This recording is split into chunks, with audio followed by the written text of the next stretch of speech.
Sir ನಮಸ್ಕಾರ. ನಮಸ್ಕಾರ sir. ಇವತ್ತು 1/1/2026 ಹೊಸ ವರ್ಷ. ಎಲ್ರಿಗೂ ಹೊಸ ವರ್ಷದ ಶುಭಾಶಯಗಳು. ಹೊಸ ವರ್ಷದಲ್ಲಿ ಎಲ್ರಿಗೂ ನಿಮಗೆ ಮೋರ್ ಪರ್ಟಿಕ್ಯುಲರ್ಲಿ ಮಾಧ್ಯಮ ಮಿತ್ರರು ಈ ಸಮಾಜಕ್ಕೆ ಒಳ್ಳೆಯದಾಗೋಕ್ಕೆ ಏನು ಬೇಕೋ ಅದನ್ನು ಮಾಡಿ ಅಂತ ತಮ್ಮ ಮೂಲಕ ಕೇಳ್ಕೊಳ್ತೀನಿ. ಎಲ್ರಿಗೂ ಹೊಸ ವರ್ಷದ ಶುಭಾಶಯಗಳು. ಎಲ್ರಿಗೂ ಒಳ್ಳೆಯದಾಗಲಿ. ಸರ್, ಈಗಾಗಲೇ ಕರ್ನಾಟಕ ಸ್ಟೇಟ್ ಬಾರ್ ಕೌನ್ಸಿಲ್ನಲ್ಲಿ ಪ್ರೆಸಿಡೆಂಟಾಗಿ ಬಹಳಷ್ಟು ಕೆಲಸ ಮಾಡಿ ಭಾಳಷ್ಟು ಹೆಸರಾಗಿದ್ದೀರಿ ಅಂತೇಳಿ ನಮಗೆ ವಿಚಾರ ತಿಳಿದಿದೆ. ಹೀಗಿರುವಾಗ ನಿಮಗೆ ಬಹಳ ಉತ್ತಮವಾದ ಕೆಲಸ ಅಂತ ಹೇಳಿದ್ರೆ ತಾವು ಯಾವ ವಿಷಯದ ಬಗ್ಗೆ ಹೇಳ್ತೀರಾ ಸರ್? ಉತ್ತಮವಾದ ಕೆಲಸ ಅಂದರೆ ನಮ್ಮ ವಕೀಲರಿಗೆ ಸಮಸ್ಯೆಗಳು ಏನಿದೆ, ವಕೀಲರ ಸಮಸ್ಯೆಗಳು, ವಕೀಲರಿಗೆ ಸಿಗಬೇಕಾದ ಬೆನಿಫಿಟ್ಗಳೇನಿದೆ, ವಕೀಲರ ಯೋಗಕ್ಷೇಮಕ್ಕೆ ಏನು ಬೇಕಾಗಿದೆ ಅದನ್ನು ಮಾಡುವಂಥದ್ದು ಒಂದು ಕೆಲಸ. ಜೊತೆಯಲ್ಲಿ ವಕೀಲ ವೃತ್ತಿಯ ಘನತೆ ಗೌರವ ಎತ್ತಿ ಹಿಡಿಯುವಂಥದ್ದು ಮೊದಲನೇ ಆದ್ಯತೆ. ಅದಕ್ಕೆ ನಾನು ಪ್ರಾಮುಖ್ಯತೆ ಕೊಡ್ತಾ ಬಂದಿದ್ದೀನಿ ಮೊದಲಿಂದ. Continue to do the same thing. ಪ್ರಾಮುಖ್ಯತೆ ಕೊಡೋದು, ಡಿಸಿಪ್ಲಿನ್ ಇರಬೇಕು, ಪ್ರಾಮಾಣಿಕತೆ ಇರಬೇಕು, ಮತ್ತು ವೃತ್ತಿಯಲ್ಲಿ ಯಾವುದೇ ಎಡರು ತೊಡರುಗಳು ನಮ್ಮ ವಕೀಲರಿಗೆ ಬಂದಂಥ ಸಂದರ್ಭದಲ್ಲಿ ನಾವು ಅವ್ರಿಗೆ ಬೆನ್ನೆಲುಬಾಗಿ ನಿಂತ್ಕೊಂಡು ಅವ್ರಿಗೆ ಕೆಲಸ ಮಾಡುವಂಥದ್ದು ಅವಾಗಿಂದ ಮಾಡ್ಕೊಂಡು ಬಂದಿದ್ದೀನಿ. ಇವಾಗಲೂ ಮಾಡ್ತಾಯಿದ್ದೀನಿ, ಮುಂದಕ್ಕೂ ಮಾಡ್ತೀವಿ. Yes sir. ಸರ್, ಈಗಾಗಲೇ ಕರ್ನಾಟಕ ಸ್ಟೇಟ್ ಬಾರ್ ಕೌನ್ಸಿಲ್ನಲ್ಲಿ ತಾವು ಚೇರ್ಮನ್ ಆಗಿದ್ರಿ. ನಿಮಗೆ ಬಹಳ ಹೆಸರಾಗಿರ್ತಕ್ಕಂಥ ಕೆಲಸ ಅಂತ ಕೇಳಿದ್ರೆ ತಾವು ಯಾವ ಕೆಲಸದ ಬಗ್ಗೆ ಹೇಳ್ತೀರಾ ಸರ್? ನಾವು ಇದ್ದಾಗ ವೆಲ್ಫೇರ್ ಫಂಡೆಲ್ಲ ಮಾಡಿದ್ವಿ. ನಾವು ಆವಾಗ ಎಸ್.ಎಂ. ಕೃಷ್ಣ ಅವ್ರನ್ನ ಸಾಹೇಬ್ರನ್ನ CM ಆಗಿದ್ದರು. ನಾನು ಚೇರ್ಮನ್ ಆಗಿದ್ದಾಗ ಭಾಳ ಚಿಕ್ಕ ವಯಸ್ಸಿನಲ್ಲಿ ಚೇರ್ಮನ್ ಆದವನು. ಆವಾಗ ಪ್ರಥಮ ಚೀಫ್ ಮಿನಿಸ್ಟ್ರು ನಮ್ಮ ಬಾರ್ ಕೌನ್ಸಿಲ್ಗೆ ವಿಸಿಟ್ ಮಾಡಿದಂಥ ಪ್ರಥಮ ವ್ಯಕ್ತಿ. ಕರ್ನಾಟಕ ರಾಜ್ಯದ ಮುಖ್ಯಮಂತ್ರಿಗಳಲ್ಲಿ ಪ್ರಥಮವಾಗಿ ನಮ್ಮ ಬಾರ್ ಕೌನ್ಸಿಲ್ಗೆ, ಅದೊಂದು ಭಾಳ ಚಿಕ್ಕ ಸ್ಥಳ ಅದು. ಯಾರೋ ಚೀಫ್ ಮಿನಿಸ್ಟ್ರುಗಳು ಎಲ್ಲ ಲಕ್ಷಾಂತರ ಜನ, ಸಾವಿರಾರು ಜನ ಸೇರು ಕಡೆ ಬರುವಂಥವ್ರು. ನಾವು ಅಲ್ಲಿ ಒಂದು 50 ಜನ 100 ಜನ ಕೂತ್ಕೊಂಥ ಜಾಗ ಅಷ್ಟೇ. ಅಲ್ಲಿಗೆ ಎಸ್.ಎಂ. ಕೃಷ್ಣ ಸಾಹೇಬರು ಬಂದಿದ್ದರು. ನಾನು ಚೇರ್ಮನ್ ಆದಾಗ ಇನ್ವೈಟ್ ಮಾಡಿದ್ದೆ. ಅವ್ರು ಬಂದಾಗ ನಾವು ವೆಲ್ಫೇರ್ ಫಂಡ್ಗೆ ಗ್ರ್ಯಾಂಟ್ ಕೊಡಬೇಕು ಅಂತೆಲ್ಲ ನಾವು ಕೇಳಿದ್ವಿ. ಅದಕ್ಕೆಲ್ಲ ಅವರು ಆಗಲಿ ಅಂತ ಹೇಳಿ ಮಾಡಿಕೊಟ್ಟಿದ್ದಾರೆ. ಆಮೇಲೆ ಲಾ ವರ್ಕ್ಶಾಪ್ ಮಾಡಬೇಕು ಅಂತೇಳಿ ಮಾಡಿದ್ವಿ ಮಫಿಷಿಯಲ್ ಏರಿಯಾದಲ್ಲಿ. ಲಾ ವರ್ಕ್ಶಾಪ್ ಮಾಡೋದಕ್ಕೆ ನಮಗಲ್ಲಿ ಹಣದ ಕೊರತೆ ಇದ್ದರಿಂದ ಅದನ್ನು ಗ್ರ್ಯಾಂಟ್ ಕೊಡಬೇಕು ಅಂತ ಕೇಳಿದ್ವಿ. ಅದಕ್ಕೂ ಸಹ ಗ್ರ್ಯಾಂಟನ್ನು ಅಂದಿನ ಸರ್ಕಾರ ಕೊಡ್ತಾ ಬಂತು, ಈಗಲೂ ಕೊಡ್ತಾ ಬಂದಿದ್ದಾರೆ. ಅದರಿಂದ ನಾವು ಎಲ್ಲ ತಾಲೂಕಲ್ಲಿ 192 ತಾಲೂಕುಗಳು ಏನಿದೆ ಅಸೋಸಿಯೇಷನ್ಗಳು ಎಲ್ಲ ಕಡೆನೂ ಲಾ ವರ್ಕ್ಶಾಪ್ನ ಮಾಡ್ತಾಯಿದ್ದೀವಿ. ಅದರಿಂದ ಯಂಗ್ಸ್ಟರ್ಸ್ಗೆ ಅನುಕೂಲ ಆಗುತ್ತೆ ಸರ್.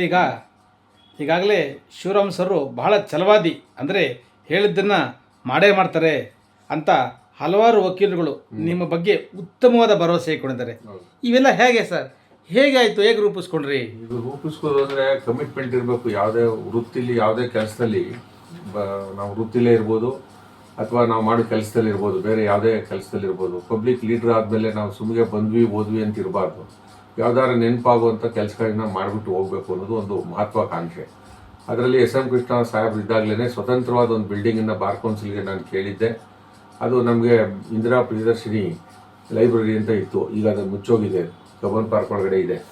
ಅದನ್ನು ನಮಗೆ ಕೊಡ್ತೀವಿ ಅಂತೇಳಿ ಆವಾಗ ಆರ್ಟಿಕಲ್ಚರ್ ಡಿಪಾರ್ಟ್ಮೆಂಟಿಂದ PWD ಡಿಪಾರ್ಟ್ಮೆಂಟ್ಗೆ ವರ್ಗಾವಣೆ ಮಾಡಿದ್ರು.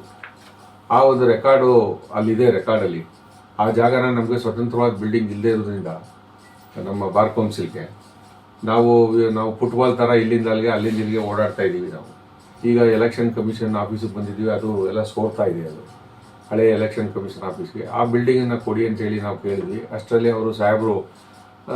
ಅವರು ಸಹ ಲಾಯರ್ ಆಗಿದ್ದರಿಂದ ನಮ್ಮ ಎಸ್.ಎಂ. ಕೃಷ್ಣ ಸಾಹೇಬರು ಅದನ್ನು ಮಂಜೂರು ಮಾಡಿಕೊಡೋಕ್ಕೆ ಆಸಕ್ತಿ ತೋರಿಸಿದ್ರು.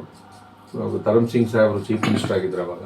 ಅವ್ರಿಗೆ ಲೆಟ್ರ್ ಬರೆದು ಅವ್ರಿಗೆ ಕನ್ವರ್ಷನ್ ಇದನ್ನು ಟ್ರಾನ್ಸ್ಫರ್ ತೊಗೊಳ್ಳಿ ಅಂತ ಹೇಳ್ಬಿಟ್ಟು ಟ್ರಾನ್ಸ್ಫರ್ ಮಾಡ್ಕೊಳ್ಳಿ PWDಗೆ, then we can legally transfer the building to the bar council ಅಂತೇಳಿ ಹೇಳಿದರು. ಅಷ್ಟೆಲ್ಲ ಮಾಡುವಷ್ಟರಲ್ಲಿ ನನ್ನ ಅಧಿಕಾರ ಕೊನೆಯಾಯಿತು ಚೇರ್ಮನ್ ಆಗಿ. ಅವರು 6 ತಿಂಗಳು ಮೊದಲನೇ ಎಲೆಕ್ಷನ್ ಡಿಕ್ಲೇರ್ ಮಾಡಬೇಕಾದ ಪರಿಸ್ಥಿತಿ ಎಸ್.ಎಂ. ಕೃಷ್ಣ ಸಾಹೇಬ್ರಿಗೆ ಬಂತು. ಹಂಗಾಗಿ ಆ ಕೆಲಸ, ಒಂದು ಸ್ವತಂತ್ರವಾದ ಬಿಲ್ಡಿಂಗ್ ಮಾಡಬೇಕು ಅಂತ ನನ್ನ ಆದಾಸೆ ಏನಿತ್ತೋ ಅದು ಕನಸಾಗೆ ಉಳಿದಿದೆ. ಅದನ್ನು ಈಗ ಬಂದರೆ ಖಂಡಿತ ಮಾಡ್ತೀವಿ. ಕಾರಣ ಏನಂದರೆ ಈಗ ಸಿದ್ದರಾಮಯ್ಯ ಸಾಹೇಬರು ನನಗೆ ಮಾಸ್ಟರ್ ಆಗಿದ್ದವರು ಈಗಿರೋರು. ಹಂಗಾಗಿ ನಾನು ಕೂತ್ಕೊಂಡವ್ರ ಹತ್ರ, ಅವರು ಲಾಯರ್ ಆಗಿರೋದ್ರಿಂದ ಪುಣ್ಯಕ್ಕೆ ಅವ್ರಿಗೂ ಕಷ್ಟ ಗೊತ್ತಿರೋದ್ರಿಂದ ನಾನು ಕೇಳಿದ್ರೆ ಅವ್ರು ಇಲ್ಲ ಅಂತ ಹೇಳೋದಿಲ್ಲ ಸಾಹೇಬರು. ಅಷ್ಟು ಒಂದು ವಿಶ್ವಾಸ, ಅವರ ವಿಶ್ವಾಸ ಇವತ್ತಿಂದಲ್ಲ, ಸುಮಾರು 1980ನೇ ಇಸ್ವಿಯಿಂದ ನಾವು ಅವರು ಜೊತೆಯಲ್ಲಿ, ನಾನು ಅಲ್ಲಿ ಪ್ರೆಸಿಡೆಂಟ್ ಆಗಿದ್ದೆ ಲಾ ಕಾಲೇಜಲ್ಲಿ. ಅಲ್ಲಿ ನಮ್ಮ ಸಿದ್ದರಾಮಯ್ಯ ಸಾಹೇಬರು ಪಾರ್ಟ್ ಟೈಮ್ ಲೆಕ್ಚರರ್ ಆಗಿ ಕೆಲಸ ಮಾಡ್ತಾಯಿದ್ರು ನಮ್ಮ ಕಾಲೇಜಲ್ಲಿ. ಹಂಗಾಗಿ ಅವರ ಸಂಬಂಧ ಚೆನ್ನಾಗಿದೆ. ನಾನೀಗ ಅಧಿಕಾರಕ್ಕೆ ಬಂದರೆ ಖಂಡಿತ ನಾನೊಂದು ಬಿಲ್ಡಿಂಗ್ ಮಾಡ್ದೇ ವಾಪಸ್ ಬರೋದಿಲ್ಲ, ಒಂದು ಬಿಲ್ಡಿಂಗ್ ಮಾಡೇ ಮಾಡ್ತೀನಿ. ಸರ್, ಇಷ್ಟೊತ್ತು ಹೇಳಿದ್ರಿ ಎಸ್ ಎಂ ಕೃಷ್ಣ ಅವರು ಅಂತ ಹೇಳಿದ್ರಿ, ಮತ್ತು ಈಗಿನ ಮುಖ್ಯಮಂತ್ರಿ ಹೆಸರು ಹೇಳಿದ್ರಿ. ತಾವು ಮಂಡ್ಯದಲ್ಲಿ ಬಹಳ ಪ್ರಸಿದ್ಧಿಯಾಗಿದ್ದೀರಿ. ಹೀಗಿರುವಾಗ ಕಳೆದ ಬಾರಿ Karnataka state bar council chairman post Mandya ಜಿಲ್ಲೆ ಸೇರಿದ ವಕೀಲರಿಗೆ ಆಗಿತ್ತು. ಈಗ ತಾವೇನಾದರೂ ಚೇರ್ಮನ್ ಪೋಸ್ಟ್ಗೆ ಏನಾದರೂ ಕ್ಯಾಂಡಿಡೇಟ್ ಆಗಿ ಚುನಾವಣೆಯಲ್ಲಿ ನಿಲ್ಲಬೇಕು ಅಂತ ಇದ್ದೀರಾ ಸರ್? ಮೊದಲು ಆಯ್ಕೆ ಆಗೋದು ಮೆಂಬರಾಗಿ ಆಯ್ಕೆ ಆಗ್ಬೇಕು. ನಮ್ಮ ವಕೀಲ ಬಂಧುಗಳು ನಮ್ಮನ್ನು ಮೆಂಬರಾಗಿ ಆಯ್ಕೆ ಮಾಡಿದ್ಮೇಲೆ, ಆವಾಗ ಯಾರು ಮೆಂಬರಾಗಿ ಆಯ್ಕೆ ಆಯ್ತಾರೆ ನಂತರ ಆಯ್ಕೆ ಮಾಡಿದಂಥ ಸಂದರ್ಭದಲ್ಲಿ ಅವರ ವಿಶ್ವಾಸ ಗಳಿಸಿ ನಾವು ಚೇರ್ಮನ್ ಆಗಿ ಇಂಥ ಕೆಲಸ ಮಾಡಬೇಕಾಗಿದೆ, ಒಂದು ಅವಕಾಶ ಮಾಡಿ ಅಂತ ಹೇಳ್ಬೋದು. ನಾವು ಅವ್ರಿಗೆ ರಿಕ್ವೆಸ್ಟ್ ಮಾಡ್ಕೋಬೇಕು ಎಲೆಕ್ಟೆಡ್ ಮೆಂಬರ್ಸ್ಗೆ. ಅಂದರೆ ವೋಟರ್ಸು ನಮ್ಮನ್ನು ಎಲೆಕ್ಟ್ ಮಾಡ್ಬೇಕು ಫಸ್ಟು 25 ಜನರನ್ನು. ಆ 25 ಜನರಲ್ಲಿ ನಾವು ಚೇರ್ಮನ್ ಆಗಬೇಕು.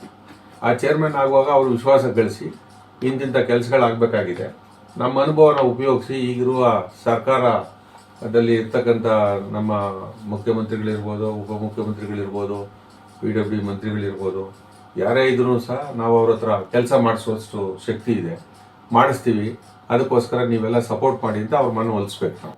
ಸರ್, ಈಗಾಗಲೇ ಈ ಏನೊಂದು ವೇದಿಕೆ ಇದೆ, ಒಂದು ಕಮಿಟಿ ಇದೆ, 20 ಜನ ಅಂತ ಹೇಳಿದ್ರಿ. ಎಷ್ಟು ತಗೋಬೇಕು ಸರ್ ಒಬ್ಬ ಚೇರ್ಮನ್ ಆಗಲಿಕ್ಕೆ ಅಥವಾ ಒಂದು ಸದಸ್ಯ ತಗೊಳ್ಳೋಕೆ? ಇಷ್ಟು ತನಕ ನಾವು ಮತ ಗಳಿಸಬೇಕಾಗ್ತದೆ. ಸುಮಾರು 70,000 ವೋಟರ್ಸ್ ಇದ್ದಾರೆ ಅಂತ ನನಗೆ ಮಾಹಿತಿ ಇರೋದು. ಇನ್ನೂ ಅಪ್ಡೇಟ್ ಆಗಿಲ್ಲ ವೋಟರ್ಸ್ ಲಿಸ್ಟು. ಅಪ್ಡೇಟ್ ಆದಾಗ ಎಷ್ಟು ಬರುತ್ತೋ ಗೊತ್ತಿಲ್ಲ. ಮಿನಿಮಮ್ ಒಬ್ಬೊಬ್ಬರು 2,000 ಫಸ್ಟ್ ಪ್ರಿಫರೆನ್ಸ್ ವೋಟಲ್ಲಿ ಇರಬೇಕು. ನೀವು ಸ್ಟೇಜಲ್ಲಿ ಇರಬೇಕಾದ್ರೆ, otherwise you will be vanish from the picture. Minimum 2,000 first preferential ವೋಟ್ಗಳಿದ್ದರೆ ನೀವು ರೇಸಲ್ಲಿ ಇರ್ಬೋದು, ಇಲ್ಲದೇ ಇದ್ದರೆ ಕಷ್ಟ. ಸರ್, ಈಗಾಗಲೇ ತಾವು ಚೇರ್ಮನ್ ಆಗಿ ಬಹಳಷ್ಟು ಹೆಸರು ಮಾಡಿ ಒಂದು ಪದವಿಯಲ್ಲಿದ್ದೀರಿ. ನಿಮ್ಮ ಆ ಅವಧಿಯಲ್ಲಿ ನಿಮಗೆ ಬಹಳ ಕಷ್ಟಕರವಾದ ಸಂಗತಿ ಅಂತ ಹೇಳಿದರೆ ನೀವು ಯಾವ ಸಂಗತಿ ಬಗ್ಗೆ ಹೇಳಕ್ಕೆ ಇಷ್ಟಪಡ್ತೀರಾ ಸರ್? ಕಷ್ಟ ಅಂತ, ನಾನು ಬಾರ್ ಕೌನ್ಸಿಲಲ್ಲಿ ಇದ್ದಂಥ ಸಂದರ್ಭದಲ್ಲಿ 15 ವರ್ಷ ನಾನು ಬಾರ್ ಕೌನ್ಸಿಲಲ್ಲಿ ಮೆಂಬರ್ ಆಗಿ ಚೇರ್ಮನ್ ಆಗಿದ್ದೀನಿ. ಕಷ್ಟ ಅಂದದ್ದು ನನಗೇನು ಗೊತ್ತಾಗಲಿಲ್ಲ. ಯಾಕೆ ಅಂತ ಹೇಳಿದ್ರೆ ಎಲ್ಲನೂ ನಮ್ಮದು ಬುಲ್ಡೇಜರ್ ಕೆಲಸ ಮಾಡಬೇಕು ಅಂತ ಹೊರಟ್ರೆ ಏನೇ ಬರಲಿ ಅದನ್ನು ನಿಭಾಯಿಸಿ ಹೊರಡ್ತಾ ಇರೋದನ್ನೇ ಹೊರತು ಹಿಂದೆ ನೋಡೋ ಪ್ರಶ್ನೆಯೇ ಇಲ್ಲ ನಾವು. ಆದ್ದರಿಂದ ಕಷ್ಟ ಅನ್ನೋದು ಇಲ್ಲವೇ ಇಲ್ಲ. ಯಾಕೆಂದರೆ ಆಗ ಇದ್ದಂಥ ಮೆಂಬರ್ಗಳು, ನಾನು ಚೇರ್ಮನ್ ಆಗಿದ್ದಂಥ ಸಂದರ್ಭದಲ್ಲಿ ಎಲ್ಲ ಭಾಳ ಘಟಾನುಘಟಿಗಳು ಸೀನಿಯರ್ಸ್ ಇದ್ದರು. ಹಾಗಾಗಿ ಅವರ ಎಲ್ಲ ಸಹಕಾರನೂ ಚೆನ್ನಾಗಿತ್ತು. ನನಗೆ ನನ್ನ ಯಾವ ಕೆಲಸದಲ್ಲೂ ತೊಂದರೆ ಅಂತ ಅನ್ನಿಸ್ಲೇ ಇಲ್ಲ ನಮಗೆ. ಆ ರೀತಿ ನಮಗೆ ದೊಡ್ಡವರು ಚಿಕ್ಕವರು ಅಂದೇ ಎಲ್ಲರೂ ನಮಗೆ ಸಪೋರ್ಟ್ ಕೊಟ್ಟಿದ್ದಾರೆ ನನಗೆ. ಹಂಗಾಗಿ ನಾನು ಅವ್ರಿಗೆಲ್ಲ ಕೃತಜ್ಞತೆ ಹೇಳ್ತೀನಿ. ನನಗೆ ಯಾರ್ಯಾರು ಸಪೋರ್ಟ್ ಕೊಟ್ಟು ಚೇರ್ಮನ್ ಮಾಡಿದ್ರು, ನನಗೆ ಯಾರ್ಯಾರು ಓಟ್ ಕೊಟ್ಟು ನನ್ನನ್ನು ಮೆಂಬರ್ ಮಾಡಿದ್ರು, ಎಲ್ರಿಗೂ ನಾನು ಅಭಾರಿಯಾಗಿದ್ದೀನಿ. ಅವರ ಋಣ ತೀರಿಸ್ಬೇಕಂತ ನಾನು ಇಲ್ಲಿ ಇದ್ದೀನಿ ಅಷ್ಟೇ. ಸರ್, ಹೀಗಿದ್ದಾಗ ಈಗಾಗಲೇ ಹೈಕೋರ್ಟ್ನಲ್ಲಿ ನಾವು ಇದ್ರ ಬಗ್ಗೆ ವಿಚಾರಿಸಿದಾಗ ಶಿವರಾಮ ಸರ್ ಬಗ್ಗೆ ಬಹಳ ಗೌರವ ಇಟ್ಕೊಂಡು ಮಾತಾಡೋರು. ಯಾಕೆಂದರೆ ಯಾರೇ ಒಬ್ಬ ವಕೀಲನ, ಹೊಸ ವಕೀಲ ಆಗ್ಬೋದು, ಹಿರಿಯರಾಗ್ಬೋದು, ಅವರಲ್ಲಿ ನಿಮ್ಮ ಒಂದು ವರ್ತನೆ ಅಂದರೆ ಕಷ್ಟಕ್ಕಾದ್ರೆ ಬಗ್ಗೆ ಶಿವರಾಮ ಸರ್ ಬರ್ತಾರೆ, ನಿಂಗೇನು ತೊಂದರೆ ಆದರೆ ಇಂಥ ಕಡೆ ಬಾ ಇಂಥ ಹೇಳುತ್ತೇಳಿ ನೀವೇ ಖುದ್ದಾಗಿ ಹೋಗಿ ಅವರು ಸ್ವಂತ ಹೇಳ್ತಾ ಇದ್ರಂತೆ. ಇದ್ರ ಬಗ್ಗೆ ತಾವೇನು ಹೇಳ್ತೀರಾ ಸರ್? ಈಗ ನಾನು ಬಂದಂಥ ಸಂದರ್ಭದಲ್ಲಿ ನನಗೆ ಯಾರೂ ಬ್ಯಾಕ್ ಬೋನ್ ಇರಲಿಲ್ಲ. I am the first generation lawyer. ಹಂಗಾಗಿ ನಮ್ಮಪ್ಪ ರೈತರು. ನಾನು ಇಲ್ಲಿ ಬರುವಾಗ ನನ್ನ ಪ್ರಿನ್ಸಿಪಾಲ್ ರೆಕಮೆಂಡೇಶನ್ ಮಾಡ್ಕೊಂಡು ಬಂದವನು ಇಲ್ಲಿಗೆ. ಚಿಕ್ಕಬೋರೇನವರು ಅಂತಿದ್ರು, ಅವ್ರು ಇವತ್ತಿಲ್ಲ, ಸೀನಿಯರ್ ಲಾಯರಲ್ಲಿ, founder of Vidyavardhaka law college. ಅವರೆಲ್ಲ ವಿದ್ಯಾವರ್ಧಕ ಇಂಜಿನಿಯರಿಂಗ್ ಕಾಲೇಜ್ ಎಲ್ಲ ಫೌಂಡರ್ ಅವರು, ಸೀನಿಯರ್ ಲಾಯರು. ಸಿದ್ದರಾಮಯ್ಯನವರು ಅವ್ರ ಹತ್ರನೇ ಜೂನಿಯರ್ಸ್ ಆಗಿ ಕೆಲಸ ಮಾಡ್ತಿದ್ದಂಥವ್ರು, ನನ್ನ ಪ್ರಿನ್ಸಿಪಾಲ್ ಹತ್ರನೇ, ಚಿಕ್ಕಬೋರೇನವ್ರ ಹತ್ರ. ಯಾರು? ಸಿದ್ದರಾಮಯ್ಯನವರು ಸಹ. ಹಂಗಾಗಿ ನಾನು ಸಿದ್ದರಾಮಯ್ಯನವರು ನಮಗೆ ಮೇಷ್ಟ್ರು ಲಾ ಕಾಲೇಜಲ್ಲಿ. ಹಾಗಾಗಿ ನಾನು ನೋಡಿದ್ದೀನಲ್ಲ. ಹಂಗಾಗಿ ಹಳ್ಳಿಯಿಂದ ನಾವು ಏನು ಬರ್ತೀವಿ ಮಕ್ಕಳು, ಹಳ್ಳಿಯಿಂದ ನಮ್ಮ ಲಾಯರ್ಗಳು ಬಂದಾಗ ಇಲ್ಲಿ ಯಾರು ಅನಾಥರಂಗೆ ಭಾವನೆ ಪ್ರಜ್ಞೆ ಕಾಡಬಾರ್ದು. ನಾನು ಬಂದಾಗ ಹಂಗೆ ಆಯಿತು. ನಾನು ಬಂದಾಗ ಯಾರು ರೆಕಮೆಂಡ್ ಮಾಡೋರಿಲ್ಲ, ಒಬ್ರ ಹತ್ರ ಹೋಗುವಂತ, ಇಂಥವ್ರ ಹತ್ರ ಹೋಗುವಂತ ಹೇಳೋಕ್ಕೆ ನನಗೆ ಬ್ಯಾಕ್ ಯಾರೂ ಇರಲಿಲ್ಲ ಸಪೋರ್ಟು. ಆಗ ನಾನು ಪುನಃ ಕಾಲೇಜು ಪ್ರಿನ್ಸಿಪಾಲ್ ಹತ್ರ ಹೋಗಿ ನಾನು ಕೇಳಿದಾಗ ನೀವು ಇಂಥವ್ರ ಹತ್ರ ಹೋಗಿ ಅಂತ ಹೇಳಿದ್ರು. ಆವಾಗ ನಮ್ಮ ಸೀನಿಯರು ತಿಲಕ್ ಹೆಗ್ಡೆಯವ್ರ ಹೆಸರು ಕೊಟ್ಟರು. ತಿಲಕ್ ಹೆಗ್ಡೆಯವರು ಅವರು ನನ್ನನ್ನು ಜೂನಿಯರ್ ಆಗಿ ತಗೊಂಡ್ರು. ನನಗೆ I was the last junior to Tilak Hegde 1988ಅಲ್ಲಿ. Yes sir. ಆಯ್ತು. ಅದಾದಮೇಲೆ ನಾನು ಇಲ್ಲಿ ಹಳ್ಳಿಯಿಂದ ಬಂದ್ರಿಂದ ನನಗೆ ಇಲ್ಲಿ ಯಾರೇ ಬಂದ್ರೂ ಎಲ್ಲ ನನಗೆ ಸಾವಿರಾರು ಜನ ಶಿವರಾಮಣ್ಣ ಅಂತ ಕರೀತಾರೆ. ಆ ಅಣ್ಣ ಅನ್ನೋದು ಒಂದು ಪ್ರೀತಿ ಏನು ಕೊಟ್ಟಿದ್ದಾರಲ್ಲ ಅದನ್ನು ಎಷ್ಟು ಲಕ್ಷ ಕೊಟ್ಟರು ಬರುವುದಿಲ್ಲ ಅದು. Yes sir. ಹಂಗಾಗಿ ಅವರು ಬಂದಾಗ ಅವ್ರ ಕಷ್ಟ ಸುಖ ಏನಿದೆ, ಏನು ಒಬ್ಬ ಲಾಯರು ಸೀನಿಯರ್ ಹತ್ರ ಸೇರಿಸ್ಕೊಡ್ತೀನಿ. ಐತೆ. ಒಬ್ಬರು ಒಂದು ಕೆಲಸ ಆಗಬೇಕು, ಒಂದು ಕೋರ್ಟಲ್ಲಿ ಒಂದು ಆರ್ಗ್ಯುಮೆಂಟ್ ಮಾಡಿಕೊಡ್ಬೇಕು, ಬನ್ನಿ ಇಲ್ಲಿ ಮಾಡಿಕೊಡ್ತೀನಿ, ಫೀಸ್ ತೊಗೊಳ್ಳಿ ನೀವು, ನಾನು ಮಾಡಿಕೊಡ್ತೀನಿ ಅಂತ ಹೇಳ್ತೀನಿ. ಇವ್ರ ಜೂನಿಯರು ಅವ್ರ ಜೂನಿಯರ್ ಅಂತೂ ಹೇಳೋದಿಲ್ಲ, ನಮ್ಮ ಜೂನಿಯರೇ ಅಂತಲ್ಲ, ಯಾರು ಜೂನಿಯರಾರು ಕೋರ್ಟಲ್ಲಿ ಕಷ್ಟದಲ್ಲಿದ್ದಾಗ I will stand by them. ಅವರ ಕಷ್ಟಕ್ಕೆ ನಾನು ನಿಂತೆ ಹೇಳ್ತೀನಿ. ನಾನು ಎಜಿಟೇಷನ್ ಮಾಡಲ್ಲ. With the permission of the court I may be permitted to submit ಅಂತ ಹೇಳ್ತೀನಿ ನಾನು. ಅವ್ರ ಜೂನಿಯರ್ನ ಎನ್ಕರೇಜ್ ಮಾಡೋದು ಹೆಂಗೆ ನಾವು? ಅವ್ರು ಡಿಸ್ಕರೇಜ್ ಮಾಡಬಾರ್ದಲ್ಲ. ಆ ದೃಷ್ಟಿಯಿಂದ ನಾನು ಪ್ರತಿಯೊಬ್ಬ ಜೂನಿಯರು, ಯಾರು ಜೂನಿಯರಾರ ಆಗಿರಲಿ, ಅವರು ಬಂದಿದ್ದಾರೆ, ಜೂನಿಯರಲ್ಲಿ ನಿಂತಿದ್ದಾರೆ, ಅದೇನೋ ಸಮಸ್ಯೆ ಇದೆ ಕೋರ್ಟಲ್ಲಿ ಅಂತಂದರೆ ಅಥವಾ ಹೊರಗಡೆ ಅಂದರೆ I will be in the forefront always. Sir, ಹೀಗಿದ್ದಾಗ ನಿಮ್ಮನ್ನು ಈ ಪ್ರಶ್ನೆ ಕೇಳಬಾರ್ದು. ಯಾಕೆಂದರೆ ಮಂಡ್ಯದ ನಾಡು ಅಂತ ಒಂದು ಕನ್ನಡದ ಫೇಮಸ್ ಆಗಿರ್ತಕ್ಕಂಥ ಒಂದು ಜಾಗ. ಈ ಜಾಗದಲ್ಲಿ ನಾವಲ್ಲಿ ವಿಶ್ಲೇಷಣೆ ಮಾಡಿದಾಗ ಕೆಲವು ಒಂದು ರಾಜಕಾರಣಿಗಳು ನಿಮ್ಮನ್ನು MLA ಮಾಡಬೇಕು ಕಾಂಗ್ರೆಸ್ ಪಕ್ಷದ ಅಂತೇಳಿ ಅದಕ್ಕೆ ನಿಮ್ಮನ್ನು ಸುಮಾರು ದಿನಗಳ ಹಿಂದೆ ನಿಮ್ಮನ್ನು MLA ಮಾಡಬೇಕು ಅಂತೇಳಿ ಆಸೆಪಟ್ಟು MLAಗೆ ನಿಮ್ಮ ನಾಮಿನೇಷನ್ ಮಾಡಿಸೋರು ಅಂತ ಹೇಳಿದ್ರು. ಇದ್ರ ಬಗ್ಗೆ ತಾವು ಏನಂತೀರ ಸರ್? ಹೌದು, ಅದು ಭಾಳ ದಿನಗಳಿಂದ ಇತ್ತದು. ನನ್ನ ಆಸೆ MLA ಆಗಬೇಕು ಅನ್ನೋದು ಏನಂದರೆ ನಮ್ಮ ಜನಗಳ ಆಸೆ. ನಾನು ಬಂದರೆ ಏನಾದ್ರು ಒಂದು ಸೋಷಿಯಲ್ ವರ್ಕ್ ಮಾಡ್ತೀನಿ, ರೈತರಿಗೆ ಅನುಕೂಲ ಆಗೋದು ಮಾಡ್ತೀನಿ. ರೈತ ಜನಾಂಗಕ್ಕೆ, ಕಾರ್ಮಿಕ ವರ್ಗಕ್ಕೆ ನಾನು ಬಂದರೆ ನೆಲೆ ಸಿಗುತ್ತೆ, ವಿದ್ಯಾಭ್ಯಾಸ ಬೇಕಾಗಿರೋ ಮಕ್ಕಳಿಗೆ ವಿದ್ಯಾಭ್ಯಾಸ ಸಿಗುತ್ತೆ, ಊಟ ಬೇಕಾಗಿರೋ ಮಕ್ಕಳಿಗೆ ಊಟ ಸಿಗುತ್ತೆ. ಆಯ್ತು. ಅವ್ರಿಗೇನು ಪ್ರೋತ್ಸಾಹ ಕೊಡಬೇಕಾಗಿದೆ ಅದನ್ನು ಕೊಡ್ತೀನಿ. ಆಮೇಲೆ ನನಗೆ ಈ ಕಲೆ ಮತ್ತು ಈ ಓದು ಮಕ್ಕಳನ್ನ ಕಂಡ್ರೆ ಆಸೆ ಇರೋದ್ರಿಂದ ಒಂದು IAS IPS ಕೋಚಿಂಗ್ ಸೆಂಟರ್ನ ಮಂಡ್ಯದಲ್ಲಿ ಮಾಡಬೇಕು. ಯಾರ್ಯಾರು ಪ್ರತಿಭಾವಂತರ ಮಕ್ಕಳಿದ್ದಾರೆ ಅವರೆಲ್ಲರೂ ಕರ್ಕೊಂಡು ಬಂದಲ್ಲಿ ಓದಿಸ್ಬೇಕು, ಮಾಡಬೇಕು ಅನ್ನೋದು ಒಂದು ಮಹತ್ವಾಕಾಂಕ್ಷೆ. ಇದರೆಲ್ಲರ ಜೊತೆಗೆ ಚಾನಲ್ಗಳನ್ನ ರೀಬಿಲ್ಟ್ ಮಾಡಬೇಕು ಅನ್ನೋದು. ಚಾನಲ್ಲು ಮತ್ತು ರಿಸರ್ವಾಯರಲ್ಲಿ 365 ದಿನ ನೀರು ನಿಂತ್ಕೊಂಡ್ ಮಾಡಿ ಎನ್ಕ್ರೋಚ್ಮೆಂಟನ್ನು ಕಿತ್ತಾಕಿ ನಾವು ಹೆಂಗೆ ಮಿನಿ ಡ್ಯಾಮ್ ಮಾಡಬೇಕು, ಒಂದು KRS ಮಾಡಿದ್ದಾರೆ, ನೀರು ನಿಂತಿದೆಯಲ್ವ, ಹಂಗೆ ಎಲ್ಲ ಕೆರೆಗಳನ್ನೂ ಮಾಡಬೇಕು. ನೀರು ಯಾವಾಗಲೂ ನಿಂತಿರಬೇಕು. ನೀರು ಯಾವಾಗ ಬೇಕೋ ಅವಾಗ ನೀರನ್ನು ಬಿಟ್ಕೊಂಡು ವ್ಯವಸಾಯ ಮಾಡುವಂಥದ್ದು ಒಂದು ಕೆಲಸ ನಮ್ಮ ಜನಕ್ಕೆ ಆಗಬೇಕು. ಚಾನಲ್ಗಳನ್ನ ಅಪ್ಡೇಟ್ ಮಾಡಬೇಕು. ಯಾವುದು ನಮ್ಮ ನೀರಾವರಿ ಕಾಲುವೆಗಳೇನಿದೆ ಅದನ್ನು, ಕೆರೆಗಳನ್ನ ರೀಬಿಲ್ಟ್ ಮಾಡಬೇಕು, ಹೂಳೆತ್ತಬೇಕು. ಸದಾ ಸಮೃದ್ಧಿಯಾಗಿ ನೀರು ನಮ್ಮ ರೈತರಿಗೆ ಸಿಗಬೇಕು. ನಮ್ಮ ರೈತರಿಗೆ ನೀವೇನು ಕೊಡಬೇಡಿ, ಕೆರೆ ತುಂಬ ನೀರು ಕೊಡಿ, ಹೂಳೆತ್ತಿ. Yes sir. ಅವ್ರಿಗೆ 24 hours ಕರೆಂಟ್ ಕೊಡಿ. ಅವ್ರು ಬೆಳೆದ ಬೆಳೆಗೆ ನೀವು ಒಂದು ಬೆಲೆ ಕೊಡಿ. ಅವರು ಜೀವನ ಅವ್ರು ನೋಡ್ತಾರೆ, ಅವರು ದೇಶನ ಸಾಕ್ತಾರೆ ನಮ್ಮ ರೈತರು. ಅದಕ್ಕೋಸ್ಕರ ನಾನು MLA ಆಗಬೇಕು ಅಂತಿದ್ದೆ ಹೊರತು ಬೇರೆ ನನಗೆ ವೈಯಕ್ತಿಕವಾದ ಉದ್ದೇಶ ಇಲ್ಲ. ದೇವ್ರು ಕೊಟ್ಟರು ಲಾಯರ್ ಕೆಲಸ ಇದೆ. ಲಾಯರ್ ಕೆಲಸ ಇಲ್ಲದವರೆ ಹೊಲ ಉಳುತ್ತೆ. ನಮ್ಮ ತಂದೆ ಆಸ್ತಿ ಇದೆ, ಈಗಲೂ ವ್ಯವಸಾಯ ಮಾಡ್ತೀನಿ, ಅದನ್ನೇ ಮಾಡ್ತೀನಿ. ಸರ್, ಈಗ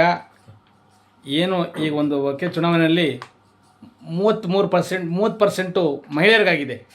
ಈಗಾಗಲೇ ನಾವು ಸಿಟಿ ಸಿವಿಲ್ ಕೋರ್ಟ್ ಆಗ್ಬೋದು, ಅಥವಾ ಬೆಂಗಳೂರು ಆಗ್ಬೋದು, ಹಾಸನ ಆಗ್ಬೋದು, ಮುಖ್ಯವಾಗಿ ಮಂಡ್ಯ ಆಗ್ಬೋದು, ಇಲ್ಲಿ ನಮ್ಮ ಏನು ಮಹಿಳಾ ಒಂದು ಅಭ್ಯರ್ಥಿಗಳು ನಿಮ್ಮ ಜೊತೆ ನಿಲ್ಬೇಕು, ನಿಮ್ಮ ಸಹಕಾರ, ಶಿವರಾಮ್ ಸಹಕಾರ ಬೇಕು ಅಂತೇಳಿ ಆ ಒಂದು 5 ಜನ 6 ಜನ ಇದಾರಲ್ಲ, ಅದ್ರ ನಿಮ್ಮ ಹತ್ರ ಬಂದು ನಿಮ್ಮ ಜೊತೆ ನಿಲ್ಬೇಕು ಅಂತ ಇದ್ದಾರೆ. ಇದ್ರ ಬಗ್ಗೆ ನಿಮ್ಮ ಒಂದು ಅಭಿಪ್ರಾಯ ಏನು ಸರ್? ಮಹಿಳೆ ಒಂದು ಇದ್ರ ಬಗ್ಗೆ ಏನು ತಪ್ಪಿಲ್ಲ. 33% ಕೊಡಬೇಕು ಅಂತ ಕಾನೂನೇ ಮಾಡಿದಾಗ ನಮ್ಮ ಹೆಣ್ಮಕ್ಳಿಗೆ ಕೊಡೋದ್ರಲ್ಲಿ ತಪ್ಪೇನಿಲ್ಲ. ಅವರಲ್ಲಿ ಆಲ್ ಮೈ ಸಿಸ್ಟರ್ಸ್, ಅವರು ನಿಂತ್ಕೊಳ್ಳೋದ್ರಲ್ಲಿ ತಪ್ಪಿಲ್ಲ. ಎಕ್ಸ್ಪೀರಿಯೆನ್ಸ್ ಇರ್ತದೆ, ಅವರು ನಿಂತ್ಕೋಬೇಕು ಅನ್ನೋದು ಇರ್ತದೆ. ನಾವು ಏನೋ ಮಾಡಬೇಕು ಅನ್ನೋದು ಅವರಲ್ಲೂ ವಂಚಲ್ಯ ಇರ್ತದೆ. ನಾವು ಏನೋ ಬೆಟರ್ ಮಾಡ್ಬೋದು ನಮ್ಮ ವಕೀಲ ವೃಂದಕ್ಕೆ ಅನ್ನೋದು ಇರ್ತದೆ. ಅದರಿಂದ ಅವರು ತಪ್ಪೇನಿಲ್ಲ. ಅವ್ರು ಎಲೆಕ್ಷನ್ ನಿಂತ್ಕೊಳ್ಳೋದ್ರಲ್ಲಿ, ರಿಸರ್ವೇಷನ್ ಕೊಟ್ಟಿರೋದ್ರಲ್ಲಿ there is nothing wrong. Only thing is we have to go in a right way ಅಷ್ಟೇ. Yes sir. ಶಿವರಾಮ್ ಸರ್, ಇವತ್ತು 2026 ಮೊದಲನೇ ದಿನ, ಈ ಹೊಸ ವರ್ಷದ ಮೊದಲನೇ ದಿನದಂದು ವಕೀಲರಿಗೆಲ್ಲ ಹೇಳೋದು ನಿಮ್ಮ ಸಂದೇಶಗಳೇನು, ಏನು ಹೇಳ್ತೀರಾ ಸರ್? ಎಲ್ಲ ವಕೀಲ ಬಂಧುಗಳಿಗೆ ನಾನು ಹೇಳೋದೇನೆಂದರೆ, ಎಲ್ರಿಗೂ ಅವ್ರಿಗೆ, ಅವ್ರ ಕುಟುಂಬಕ್ಕೆ, ಅವ್ರು ನಂಬಿರ್ತಕ್ಕಂಥ ಕಕ್ಷಿಗಾರರಿಗೆ ಎಲ್ರಿಗೂ ದೇವರು ಒಳ್ಳೇದು ಮಾಡಲಿ. ಆಯಸ್ಸು, ಆರೋಗ್ಯ, ನೆಮ್ಮದಿ ಮುಖ್ಯವಾಗಿ ಕೊಡಬೇಕಾಗಿರೋದು. ಮತ್ತು ನೆಮ್ಮದಿ, ಶಾಂತಿ, ಇಷ್ಟನ್ನು ದೇವರು ಪರಿಪಾಲಿಸಲಿ, ಕೊಡಲಿ ದೇವರು ಅಂತ ಅವರಲ್ಲಿ ಕೇಳ್ಕೊಳ್ತೀನಿ ಅವ್ರಿಗೆ. Yes sir.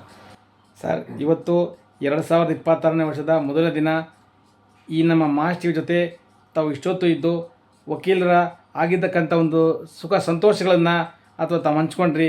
ತಮಗೂ ಕೂಡ, ತಮ್ಮ ಕುಟುಂಬದ ವರ್ಗದವರಿಗೂ, ನಿಮ್ಮ ಕಚೇರಿ ಸಿಬ್ಬಂದಿಗಳು ಎಲ್ರಿಗೂ ಹೊಸ ವರ್ಷದ ಶುಭಾಶಯಗಳು ಹೇಳ್ತಾ ತಮಗೆ ವಂದನೆ ಸಲ್ಲಿಸ್ತೀವಿ ಸರ್. Thank you very much sir. Thank you very much sir. Thank you very much sir. Thank you sir.